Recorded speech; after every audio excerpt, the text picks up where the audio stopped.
Nous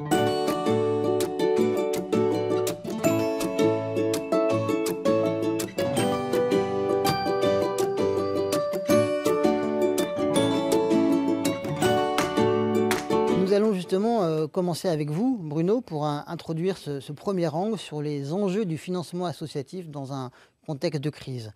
Quelle est la situation économique des associations? Est-ce qu'on a des données?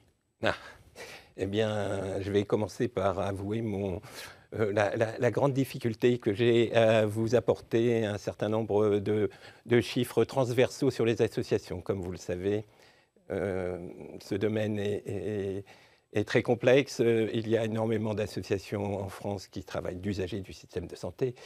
Euh, et on n'a pas d'études transversales permettant d'avoir des données un peu générales, en particulier sur les aspects budgétaires.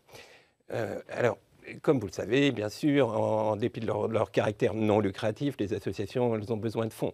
Elles ont besoin de fonds pour fonctionner, pour remplir les missions qu'elles se sont elles-mêmes assignées.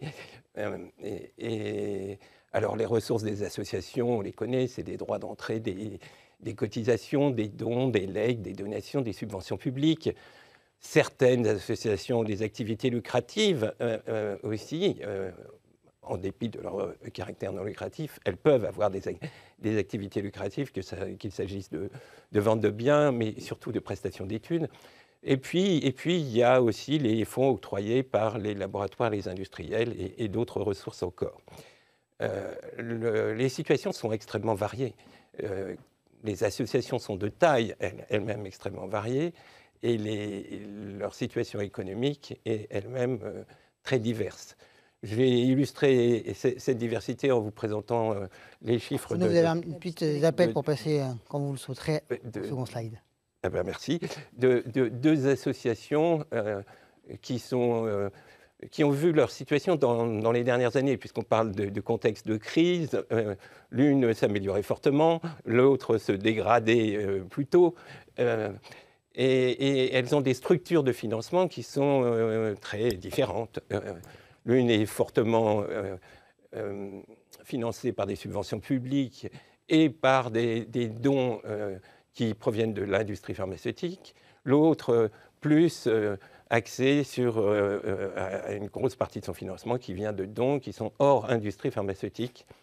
Et donc, on a comme ça, j'aurais pu vous mettre beaucoup plus d'exemples pour illustrer la situation. En fait, chaque association a sa propre structure de financement et qui dépend à la fois des choix qui ont été faits initialement par les fondateurs, mais également des contextes à un moment donné qui peuvent faciliter l'accès à tel ou tel mode de financement.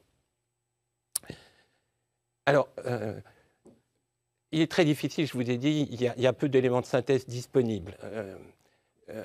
Les seules choses qu'on peut trouver, d'une part, c'est ce qui existe sur Transparence Santé. Comme vous le savez, les industriels, et en particulier du médicament, doivent déclarer systématiquement tous les financements qu'ils accordent aux associations. Et je vous ai mis un petit graphique qui montre que la situation, elle est relativement stable ces dernières années. Si on prend la courbe en jaune qui correspond au total de ce qui a été versé par l'industrie aux différents acteurs associatifs dans le monde de la santé, on est autour de 25 millions d'euros. Et ça n'a pas bougé les 3 dernières années en dépit du contexte de crise du Covid. Pour ce qui est des financements publics, la seule chose qu'on a, c'est les dépenses qui relèvent du FIR. Il y a aussi le FNDS qui contribue un peu, le Fonds national. FIR, FNDS. Le FIR, c'est le Fonds d'intervention régionale. C'est un financement qui est accordé, qui rentre dans l'ONDAM et qui est accordé pour en fait les actions qui sont déléguées aux ARS. Ce sont les ARS qui sont en charge de gérer ces fonds. Donc c'est régionalisé. Et quand on voit l'évolution entre 2019 et 2021, on est plutôt à la baisse. On est plutôt à la baisse, pas une baisse très, très marquée, mais une petite baisse pour le volet du FIR qui concerne les aspects démocratie sanitaire, parce qu'il y a d'autres dimensions de ce fonds d'intervention régionale qui sont beaucoup plus importants. Et voilà en gros les quelques chiffres que l'on a. Et ça ne correspond pas du tout à la totalité des possibilités de financement des associations, bien évidemment. Il manque une étude transversale, un peu systématique, pour essayer de mieux comprendre où on en est aujourd'hui. Voilà un peu ce que je voulais vous dire. Donc j'avoue mon ignorance. Oui, et la difficulté de trouver des chiffres fiables pour avoir une évaluation. Justement, Delphine, est-ce que vous faites le même constat sur cette difficulté de faire remonter des informations ? Alors, je rebondirais sur deux sources peut-être complémentaires qui peuvent être intéressantes. Le baromètre de l'ADMICAL, qui sort chaque année et qui permet d'avoir une bonne vision du panorama côté entreprise et mécènes. Et également les études et les baromètres qui sont fournis par France Générosité, qui sont quand même des bonnes sources. Alors, avec une vision un peu rétrospective, on ne l'a pas forcément en direct, on a souvent quelques années de décalage, mais ça peut être intéressant pour aller piocher des données, en tout cas au global.